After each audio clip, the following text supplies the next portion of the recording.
Hi students. So today we are going to continue with the part of government budget which we left in the last part. मैंने last class में discuss किया था that we have three types of budgets. जब government budget की हम बात करते हैं तो जो उसका फाइनल बैलेंस आता है वो हमारे पास तीन आउटकम्स होते हैं. जैसे कि आप देख सकते हैं स्क्रीन पे, हमने ये चीज़ डिस्कस करी थी last time that we have three types of budget balance. One is the surplus budget. Surplus budget कब होता है? when the receipts are greater than the expenditure. Second, we have a balanced budget when the receipts are equal to the expenditures. And the third we have is the deficit budget when we can say the receipts are less than the expenditure. This is what we discussed in the last part. Today we are going to discuss कि यह जब deficit आता है, deficit is something we need to worry on कि भाई deficit आ रहा है तो किस वजह से आ रहा है. सो हमारे जो डेफिसिट होते हैं उसको इवैल्यूएट करना, उसे एनालाइज करना हमारे लिए बहुत इंपॉर्टेंट है. सो अकॉर्डिंग टू दैट अगर हम देख पाए तो हमारे पास तीन टाइप के डेफिसिट्स होते हैं. Number one is the revenue deficit. Revenue deficit के लिए एक सिंपल सा फॉर्मूला एग्जिस्ट करता है. Since it is working only with the revenue part, so revenue deficit would B revenue expenditure minus the revenue receipts. जितना expenditure हुआ revenue में minus जितनी रिसिप्ट्स आ रही है रेवेन्यू में. यानी ये डेली बेसिस की रिसिप्ट्स और डेली बेसिस का एक्सपेंडिचर है. एग्जांपल लेते हैं, अगर गवर्नमेंट के पास फॉर एग्जांपल रेवेन्यू एक्सपेंडिचर है 1000 करोड़ का और उनके पास रेवेन्यू रिसिप्ट्स हैं 700 करोड़ की, तो माइनस करके पता चल जाएगा कि डेली बेसिस पे जो उनका पैसा आ रहा है और जा रहा है उसके अंदर they are actually getting a deficit of 300, कि इतना उनका नुकसान है. यानी ये डेफिसिट हमें, रेवेन्यू डेफिसिट क्या बता रहा है? ये हमें बता रहा है कि गवर्नमेंट डेली बेसिस पर आने वाला खर्चा वो भी मैनेज नहीं कर पा रही. Government is not able to manage its daily functioning properly and that is why it is going into deficit. This is the first deficit. Second we have is the fiscal deficit. अब fiscal deficit के लिए simple सा formula that is total expenditure minus total receipts excluding the borrowings. अगर इसमें बात करें total expenditure यानी government का जो टोटल खर्चा होगा, दो टाइप के खर्चे हमने पढ़े थे, revenue expenditure and the capital expenditure, that will give us the total expenditure minus total receipts. Total receipts में क्या होता था? Revenue receipts and the capital receipts. But capital receipts के अंदर हमारे पास बोरोइंग्स भी होती थी, इसके अंदर हम लोग बोरोइंग्स इंक्लूड नहीं करते. क्यों नहीं करते? सिंपल सा रीजन, क्योंकि बोरोइंग्स की जरूरत तब पड़ेगी जब डेली बेसिस पे फंक्शनिंग अच्छे से नहीं हो रही. तो हम यहां पे चेक करेंगे कि भाई गवर्नमेंट को एक्चुअल में जरूरत कितनी पड़ेगी अगर उनकी फंक्शनिंग ढंग से नहीं चल रही. इसलिए total expenditure minus total receipts excluding borrowings. इसी फॉर्मूले से इसका सेकेंड फॉर्मूला बनता है total expenditure is written as the revenue expenditure plus the capital expenditure. And total receipts को हम लोग क्या लिख सकते हैं? Total receipts can be written as revenue receipts plus capital receipts excluding borrowings. So ये दोनों माइनस हो जाएंगे, so that would be minus revenue receipts minus capital receipts excluding borrowings. Second formula. Third formula इसी से हम देख सकते हैं रेवेन्यू एक्सपेंडिचर और रेवेन्यू रिसिप्ट्स की अगर मैं बात करूं, यहां पे क्या है? Revenue expenditure minus revenue receipts. इसके लिए हमने पढ़ा this can be written as revenue deficit and बाकी दोनों terms as it is. Capital expenditure as it is आ गया, capital receipts excluding borrowings as it is आ गया. सो एक ही फॉर्मूले से ये तीन बने. Important is this part. कहते हमें अब अगर हम देख पा रहे हैं फिस्कल डेफिसिट कैलकुलेट करने के लिए चार चीजें चाहिए. चार में से अगर कोई भी अवेलेबल ना हो तो हम लोग क्या करेंगे? इन that case the borrowings would be given, so we can directly write fiscal deficit would be equal to the borrowings. क्योंकि fiscal deficit हमें बताता क्या है? वो बताता है कि टोटल खर्चा कितना हुआ और टोटल रिसिप्ट्स कितने आए. इससे पता चल जाएगा कि एक्सपेंडिचर करने के लिए हमारे पास कितना पैसा कम है. जितना पैसा कम होगा उतना ही हम लोग बोरो करते हैं, इसलिए fiscal deficit would be equal to the borrowings. And number 3 we have is the primary deficit. Primary deficit का फॉर्मूला कहते हैं fiscal deficit minus the interest payments. ये इंटरेस्ट पेमेंट्स वो होती हैं जो गवर्नमेंट ने पे करनी होती है on the loan that they have taken in the previous years. So fiscal deficit calculate करके उसमें से इंटरेस्ट पेमेंट निकाल देंगे तो we'll get the primary deficit. So these are the 3 types of deficits and इनके यही फॉर्मूलाज। अब इन्हीं फॉर्मूलाज के बेसिस पे we will be doing a few numericals. So let's start with that. Numerical number 1, we can see it is written that in a government budget the revenue deficit is 70 crores. If the revenue receipts are 140 crores and capital expenditure is 240 crores, then how much is the revenue expenditure? तो इसमें हम देख पा रहे हैं we are given with the revenue deficit. revenue deficit हमारे पास given है 70 crores. then हमारे पास revenue receipts given है 140 crores. इन्हीं दोनों से अगर हमें रेवेन्यू एक्सपेंडिचर निकालना हो तो हम निकाल सकते हैं using the very first formula of revenue deficit, which is हम कह सकते हैं revenue deficit is equal to the revenue expenditure minus the revenue receipts. So revenue deficit हमारे पास गिवन है 70 इक्वल्स टू रेवेन्यू एक्सपेंडिचर नहीं पता कैलकुलेट करना है माइनस रेवेन्यू रिसिप्ट्स हमारे पास गिवन है 140 करोड़। तो इसको सॉल्व करेंगे, ये इधर जाके ऐड हो जाएगा। We can say revenue expenditure will be equal to 70 plus 140 that would be 210 crore.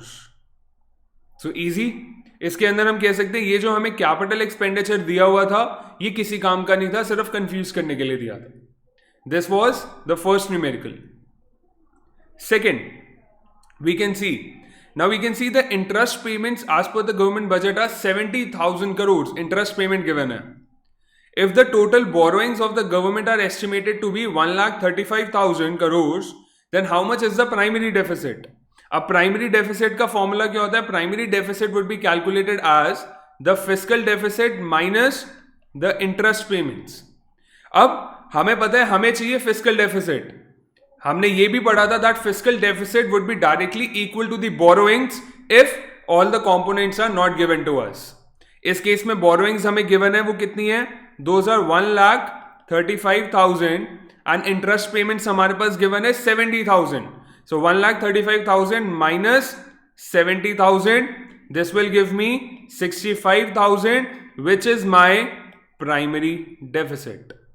Primary deficit का सिंपल फॉर्मूला था fiscal deficit minus interest payment. हमारा आंसर आ गया 65,000 crore. Then the next numerical, मैं चाहता हूं आप वीडियो पॉज करके एक बार खुद अटेम्प्ट करो, नहीं होगा तो I am giving you the solution.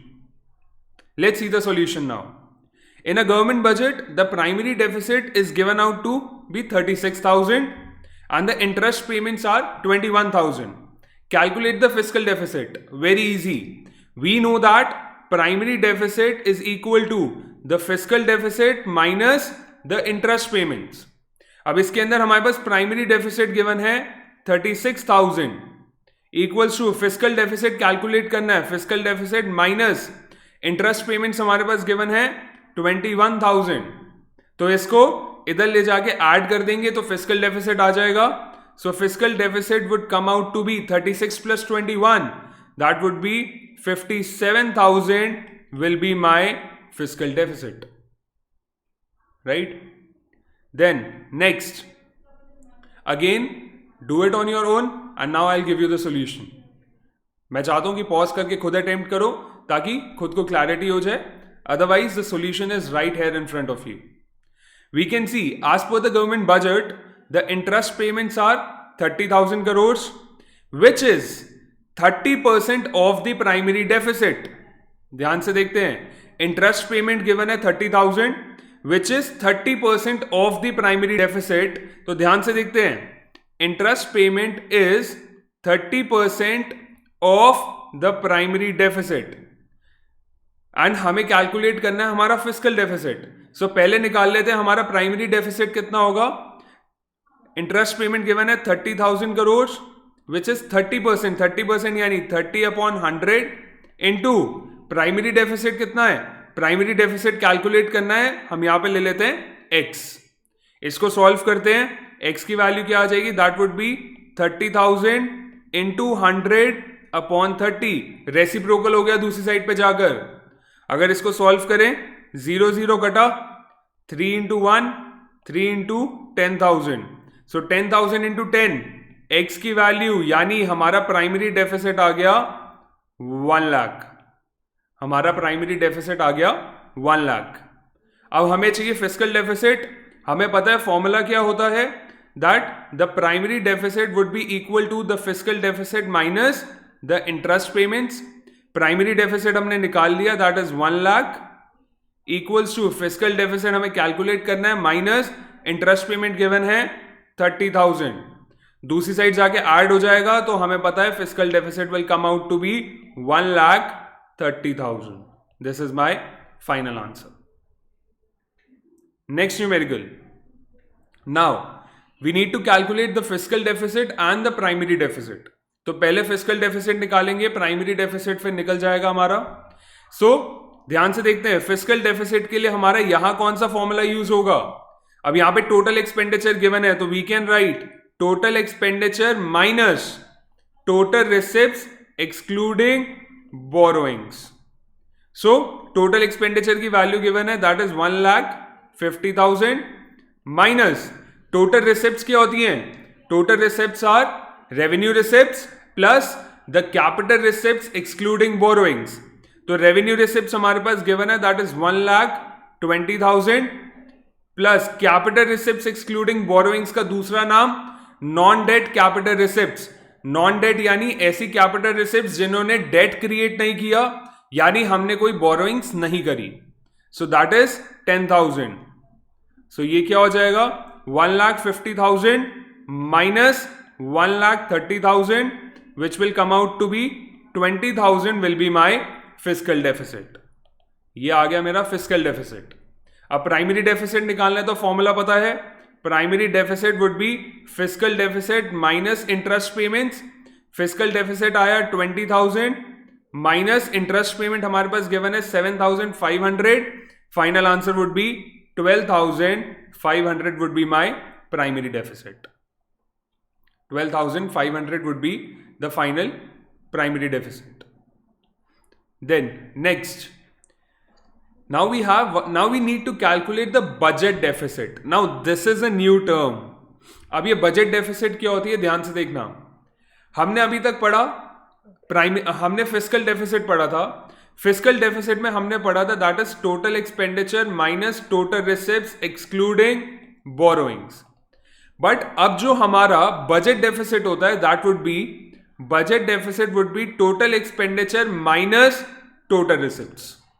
इसमें बोरोइंग्स इंक्लूडेड होंगी, यानी टोटल कितना एक्सपेंडिचर हुआ माइनस टोटल कितना रिसिप्ट्स हुए, यानी पूरे बजट का डेफिसिट है। सो इस पे अगर हम ध्यान से देखें तो इसमें अब हमारा बजट डेफिसिट का फॉर्मूला हो गया total expenditure minus total receipts. Total expenditure कितना होगा, that would B revenue expenditure plus the capital expenditure. So that is 30,000 plus 50,000। ये आ गया मेरा total expenditure minus total receipts would be revenue receipts plus the capital receipts. Revenue receipts है हमारी 40,000 and capital receipts है हमारे पास 30,000। तो इसको solve करते हैं, this would be 80,000 minus 70,000। Final answer would be 10,000 would be my budget deficit. ये budget deficit कई बार एमसीक्यूज के अंदर हमारे पास आज तक आता आया है, so it is important for this year as well. Budget deficit और फिस्कल डेफिसिट में फर्क सिर्फ इस बोरोइंग्स का है, right. Next, okay, here we need to calculate the fiscal deficit and then the primary deficit. पहले फिस्कल डेफिसिट देखते हैं। फिस्कल डेफिसिट में हमें चार चीजें चाहिए होती हैं, revenue expenditure, capital expenditure, revenue receipts, capital receipts. But इस केस के अंदर अगर हम देख पा रहे हैं, हमारे पास रेवेन्यू एक्सपेंडिचर तो है, हमारे पास रेवेन्यू एक्सपेंडिचर है, हमारे पास कैपिटल एक्सपेंडिचर नहीं है, तो हम ये बड़ा वाला फॉर्मूला तो यूज कर ही नहीं पाएंगे। So what we will do is, हमें पता है in that case the fiscal deficit would be directly equal to the borrowings and borrowings का अमाउंट हमारे पास गिवन है, यानी fiscal deficit would be equal to 30,000 for this year. The fiscal deficit would be 30,000 obviously in crores. 30,000 crores is the fiscal deficit. Next we need to calculate is the primary deficit. Now primary deficit is fiscal deficit minus interest payments. Physical deficit की value हमारे पास आ चुकी है. Interest payments के लिए given है that it is 30% of the revenue deficit. So for that we need to calculate the revenue deficit first. Revenue deficit क्या होता है? That is revenue expenditure minus revenue receipts. Revenue expenditure कितना है हमारा? Revenue expenditure given है 1,40,000 minus revenue receipts कितनी given है? 1 lakh. So minus करेंगे तो कितना आएगा? That would be 40,000. अगर हमारे पास रेवेन्यू डेफिसिट आ गया 40,000, अब हमें निकालनी है हमारी इंटरेस्ट पेमेंट्स. इंटरेस्ट पेमेंट क्या होगी? That is 30% of 40,000. 30% of 40,000. So that will come out to be, आप इसको कैलकुलेट करोगे, मैं ऊपर दिखा रहा हूं, दैट वुड बी 30/100 इंटू 40,000. इसको काटा पीटी करोगे, 2 जीरोस कट गए, वैल्यू आएगी 12,000. इंटरेस्ट पेमेंट्स आ गई 12,000. माइनस कर देते हैं फिजिकल डेफिसिट से. फिजिकल डेफिसिट आया था हमारा 30,000 माइनस 12,000. हमारा final answer primary deficit would का वो होगा 18,000. Right. Then the last question for us, that is now we need to calculate the capital expenditure, the total expenditure and the interest payments. Now this is a very good question. I want you people to pause the video and try it on your own, else I am giving you the solution. So let's see. Okay, first we need to calculate. उल्टा चलते हैं इस बार. पहले interest payment निकाल लेते हैं, C part वाला. हमें पता है फिजिकल डेफिसिट प्राइमरी डेफिसिट दोनों गिवन है. So in that case interest payment निकाल सकते हैं. कैसे? Primary deficit is equal to physical deficit minus interest payment. Primary deficit given है हमारे पास 15,000 इक्वल्स टू फिजिकल डेफिसिट हमें गिवन है 36,000 minus interest payment. Interest payment दूसरी साइड जाके पॉजिटिव हो जाएगा, 15,000 उधर जाके माइनस हो जाएगा. So that would be 36,000 minus 15,000 and final answer would be 21,000 is the interest payments. ये था मेरा पार्ट सी. सबसे इजी था, पहले करके नक्की कर दिया. सेकंड देखते हैं कैपिटल एक्सपेंडिचर. अब कैपिटल एक्सपेंडिचर के लिए क्या होगा? हमारे पास हमें यूज करना पड़ेगा हमारा बड़ा वाला फॉर्मूला फिजिकल डेफिसिट का. लेट्स सी कैसे. हमें पता है that physical deficit is the total expenditure, और मैं इसमें वही सीधा खोल के लिख देता है formula. That would B fiscal deficit is equal to the revenue expenditure plus capital expenditure minus revenue receipts minus capital receipts excluding borrowings. So इसमें ध्यान से देखना, अब हमारे पास रेवेन्यू एक्सपेंडिचर भी नहीं गिवन, बट इसी के साथ एक फॉर्मूला था जो रेवेन्यू एक्सपेंडिचर और रेवेन्यू रिसिप्ट्स को लेता था, जिसमें आ जाता था revenue deficit. So revenue deficit हो जाएगा ये, plus capital expenditure remains as it is minus capital receipts excluding borrowings.